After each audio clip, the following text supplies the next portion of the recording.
En cuanto a las características definitorias de la psicología cognitiva, el texto brinda un resumen en la forma de una serie de puntos. Por ejemplo, el uso del lenguaje por parte de los psicólogos cognitivos asociado al procesamiento de la información. La referencia importante en cuanto a la inferencia que se hace a partir de la conducta observable de aquellos procesos o módulos los cuales no pueden apreciarse de manera directa por parte del investigador, pero pueden, y valga la redundancia, inferirse en base a la conducta. De igual manera, refiere Prieto y Martorell el tema de la analogía de la mente-ordenador, entendiendo a la mente como aquellos, bueno, por lo menos, no en términos estructurales, pero sí funcionales, a aquellos dispositivos desarrollados inicialmente, mencionado en el texto, por la mano de Alan Turing, aquellos dispositivos de propósito general, cuyo objetivo es el de poder generar cálculos en todo tipo de situaciones, y de esta manera la mente humana seguiría este lenguaje, este funcionamiento. De igual manera, se habla de que el sujeto es no simplemente una estructura pasiva, sino la misma sería activa. El sujeto es activo, el cual persigue de manera propositiva sus metas, sus objetivos. En cuanto al concepto de objeto de la psicología cognitiva, se habla de la codificación de la información en cuanto a lo que es cómo se codifican, cómo se procesan aquellos datos, aquella información que llega del mundo exterior a nuestro sistema computacional, bueno, a nuestro sistema mental finalmente. Es decir, se codifica en la manera de símbolos, se codifica en la manera de imágenes, es simplemente una serie de categorizaciones, cómo se utiliza, o sea, cómo se codifica la información, los símbolos, y esta codificación en particular luego es procesada, y luego cómo surgen, ¿no es cierto?, procesos de transformación para hacer una computación más eficiente de dicha información. En resumidas cuentas, lo que estamos hablando acá es que la mente es entendida en términos de procesar datos, input que ingresa, la mente, ¿no es cierto?, con elementos fundamentales de procesamiento, y output, la conducta, la salida, la cual será utilizada para inferir aquellos procesos que son de interés, que son objeto de estudio por parte del psicólogo cognitivo. Es así pues entonces que el autor menciona el trabajo de Jerry Fodor. Fodor habla de que la mente, para poder ser bien estudiada, habrá de ser entendida en la forma de módulos, partes, ¿no es cierto? Porque estamos refiriendo, por ejemplo, que cuando analizamos la conducta de una persona, generalmente se hace ese análisis con la finalidad de conocer ciertos procesos mentales equivalente a módulos. Procesos mentales tales como el razonamiento, la percepción de nivel superior, la memoria, la resolución de problemas.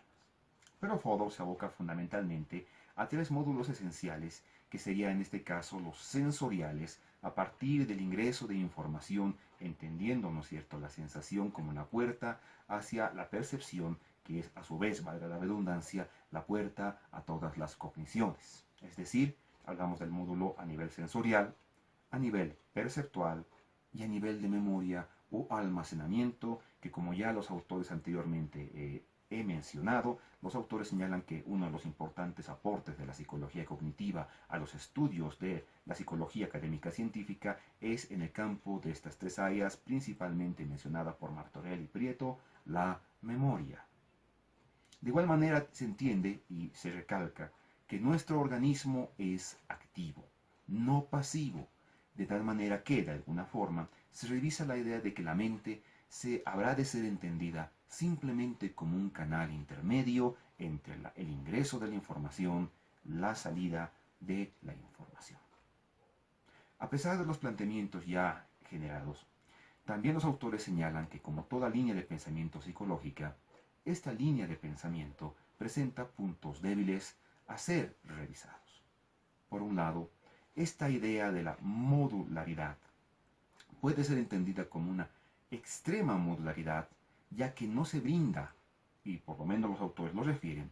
una teoría que integre los diferentes sistemas, los diferentes módulos, los cuales, ¿no es cierto?, han sido de esta manera, ¿no es cierto?, mencionados. Es decir, la ausencia de una teoría comprensiva que cubra todos estos constructos y planteamientos conceptuales que son objeto de estudio por parte del psicólogo cognitivo. De igual manera, el hecho de que ciertos aspectos de la mente es posible que los mismos no puedan llegar a ser computados, que no puedan llegar a ser medidos desde la perspectiva y el lenguaje de la llamada teoría de la información, que es la base fundamental, según lo que plantea en el libro, del modelo de ordenador von Neumann. Aspectos asociados, ¿no?, de fondo, como menciona Martorell y Prieto en su texto, de actitudes hacia el mundo. Toda nuestra mente puede ser leída desde una perspectiva de la transhumanización en términos digitales. Queda la duda a ser revisada.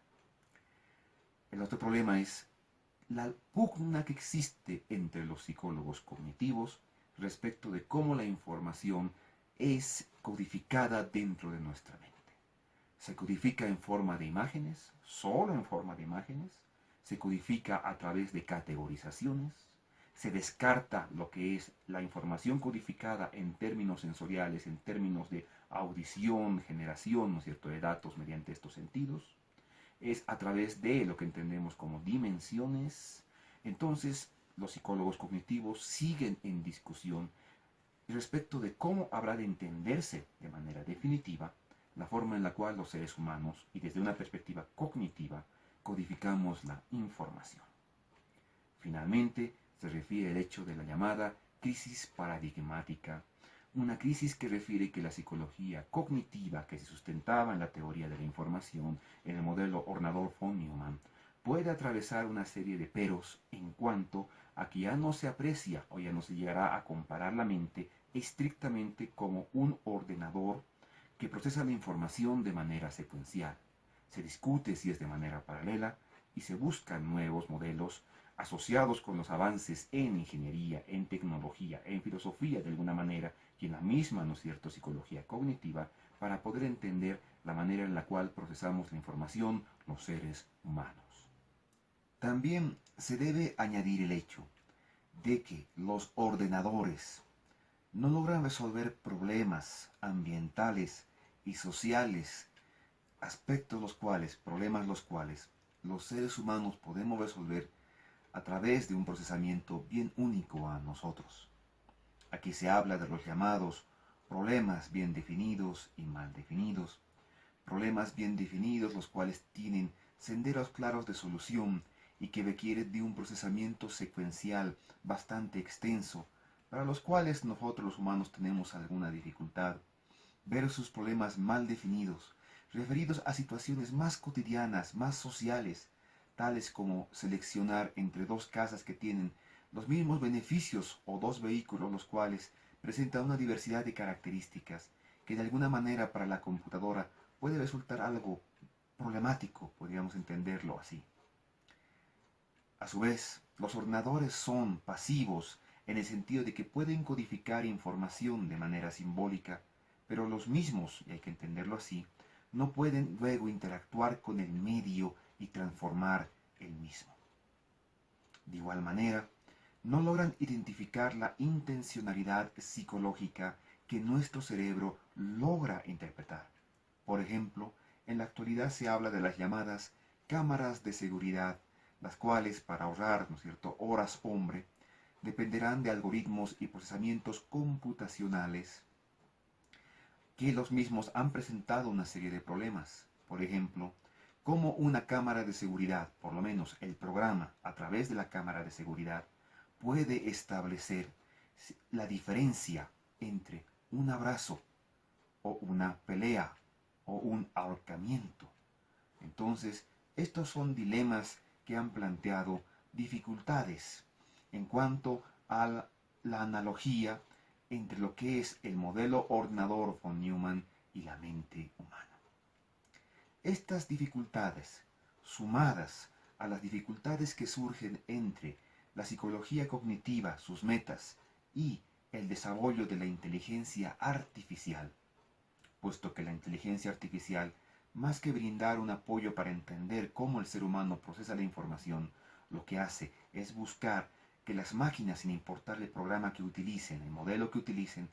actúen, resuelvan dilemas secuenciales de manera inteligente, llevarán al desarrollo de un planteamiento bastante actual desde cierto punto de vista, ya que es una forma de lidiar con la crisis paradigmática cognitivista en términos planteados por Martorell y Prieto. Y esta respuesta es el conexionismo. El conexionismo refiere la potencial existencia o la forma de entender la mente humana, como que la misma está conformada por una serie de unidades, microunidades, ¿no es cierto?, las cuales se encargan de procesamientos, microunidades que hacen procesamiento simbólico, todas ellas conectadas y coordinadas por una unidad de procesamiento central, en donde se aprecia entre el input, información que ingresa, y el output, información que sale, una serie de codificaciones fundamentadas sobre conexiones y la intensidad de dichas conexiones, las cuales pueden ser positivas o negativas. Es decir, una conexión positiva en términos de entender al cerebro como un hardware, al sistema nervioso central, y en términos neuronales como la excitación de una neurona, y una conexión negativa como una inhibición de estas conexiones neuronales. Todo esto para dar lugar a lo que se plantea en el texto como procedimientos de aprendizajes autónomos. Es decir, habemos de entender, ¿no es cierto?, que el hardware entendido en términos computacionales, la parte dura del procesamiento es el sistema nervioso central, y por lo tanto hay elementos de psicología fuera de aspectos computacionales, es decir, aspectos neurofisiológicos y psicológicos. ¿De dónde surge el conexionismo? Surge de planteamientos provenientes del conductismo y de la cognitiva. Del conductismo se toma el hecho de que tiene que existir una interacción con el medio externo. A su vez, se aprecia la asociación en cuanto a la intensidad de las conexiones, las unidades mencionadas, y de la cognitiva, del cognitivismo, se toma el uso de las simulaciones por computadora y el uso de los modelos para poder hacer planteamiento y estudio que se aproxime a los fenómenos psíquicos. En términos de la definición, es decir, las características definitorias del conexionismo, podemos remitirnos al estudio, es decir, que el conexionismo se dedica al estudio de las unidades de procesamiento y su intensidad para, ¿no es cierto?, la codificación. Cuando se habla del concepto de codificación, se habla de una codificación que es diferente a la del modelo de ordenador, es decir, la codificación en términos conexionistas no es de tipo secuencial, sino más bien es de tipo en paralelo y impulsada, ¿no es cierto?, por los aspectos electroquímicos propios del cerebro. En este punto puedo referir lo que algunos autores determinan o definen como llamado código neural, que refiere que en paralelo diferentes unidades neuronales o de redes neuronales se activan, se apagan, cumplen funciones de inhibición y excitación, mejor dicho, más que funciones,